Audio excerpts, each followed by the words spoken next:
and Madiscarding Mama, it's back. I'm coming home. It's almost 4:45. So, we are going to make family dinner. So, madali ano ito guys. Mayroon na akong meat na pudding guys. I-ano lang natin ito. I-fry lang natin ito sa olive oil. Not much. I-fry lang natin ito para to make it warm na natin na kapra. Binibake na ito, kinat into slices, and naka-frozen at warm lang natin ito guys. So ito na siya. That is the meat na pudding guys. Bake nito sa oven in 1 hour and then cut to slices, then naka-freezer. And then I'm going to work. So kaninang umaga kinuha ko na siya sa freezer para mag-melt. And now we're going to a little bit fry to make it warm, not much. Kaya hindi i-full yung temperature, parang hindi masunog. So ito na siya guys. I-warm lang natin yung ano. This is it. And then I make also warm water, 5 deciliter water to make it gravy. And this is I cook boiled potato because eat with this potato in Norwegian. And then I going to fry also vegetable that I use a little bit olive oil also. That is light here, not smart. And here the vegetable that is frozen vegetable. So ipa-fry lang natin ito. And a little bit oil olive oil guys. Yan, half lang ito guys. Yan.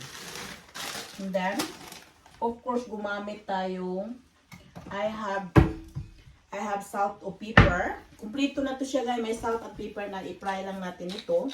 Little bit hanggang siyang maluluto ito. Yan. Ito na siya yung mixed na vegetable. Frozen mixed vegetable. Mayroon na siyang carrots, may arter at mayroon mais. Pina-fry na natin yung ano natin. And then, nag-boil akong potato guys. That is main potato. And then, nagpakulo akong tubig to make it brown gravy. That is a gravy. So, may gravy ako guys, but ready na to use. Mayroon 1 pack ito. Yung 1 pack na gravy, is makabili na dito sa Norway, sa grocery. I-mix mo lang siya, pakuluin mo yung 5 deciliter na water. I-mix mo lang ito ng gravy. Yan na guys. So, sabihin ko sa inyo, kaninang umaga, talagang malamig. And then, yung daan dito, para siyang maglalaro kang skating. Napaka-ice. And then, I work so late today. Because hindi talaga basta-basta makapag-drive ng sasakyan dahil yung daan namin nag-a-ice.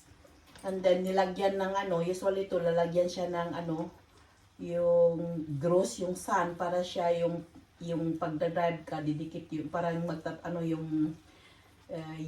yung gulong ng sasakyan. So kaya ako dumating na late kasi urgently uwi ako kanina na mga 2:15, but suddenly the weather is Norwegian weather is not good today. It's so dangerous dahil napaka-ice yung daan. So ngayon lang ako kauwi lang ako galing bahay. That is Norwegian life. That is 100% work and then home making food for my family for dinner. So that is life here. It's Norwegian. Mahal dito pag kumain ka ng restaurant guys. That is life here. It's not easy. So we eat, this one is 4 person. So gumawa ako ng 700 gram na ito na guys. Pinafry ko lang siya. Iniwarm na ito dahil na-ready na ito, nabibake na. Pinafry ko ito siya ng vegetable until it become warm. And then hanggang maluto din yung potato. And hanggang pakuluin ko yung ano natin, yung gravy. So that is it for now and see you later. The water is boiled already guys. Lagay natin yung 1 pack na gravy. Ready na siya. I-mix lang natin sa mainit na tubig. Meron natin yung gravy. I-mix lang natin. Halo-halo lang natin hanggang hindi siya magbuo-buo. At ito na guys, naluto na guys.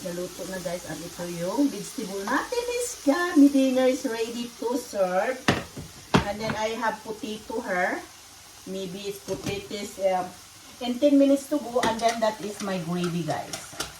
So, ano lang natin, i-mix lang natin dito, continue to mix in medium temperature. Ito din na medium temperature na natin dahil ano na siya, na warm na. Ito ding vegetable is ready to serve na. So, 10-15 minutes, it's dinner is served. Ganyan talaga guys, ang buhay dito sa Norway.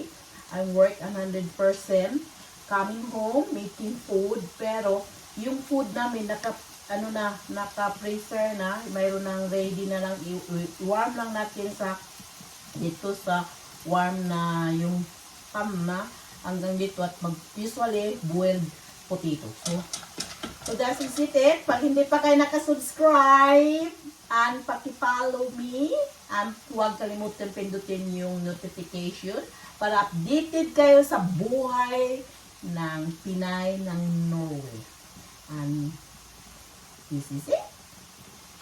For today, I fried the vegetable. Of course, the meat pudding. And of course, mayroon tayong gravy guys. I-mix lang natin. Kalalagay lang. At eat with potato guys. I boiled potato. So that is family dinner today. Yeah!